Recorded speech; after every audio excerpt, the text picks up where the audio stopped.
Morris County in northern New Jersey, Warren County in northwestern New Jersey, northeast and Northampton County in eastern Pennsylvania until 5:45 p.m.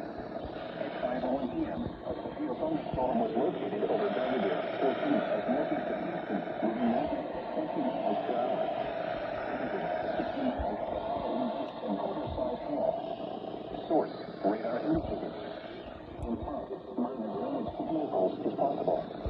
Wind damage to roof, siding, chicken, and power lines is possible.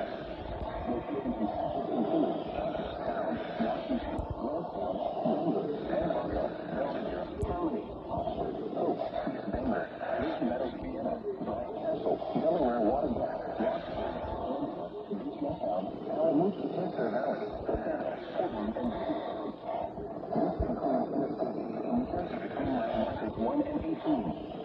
For your protection, you should secure your room on the lowest floor of a building. The storm is producing a lot of hail.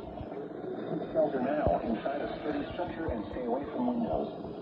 Repeating, a severe thunderstorm warning has been issued until 5:45 p.m. for the following times: New Jersey, Morris and Warren, and Northampton, Pennsylvania,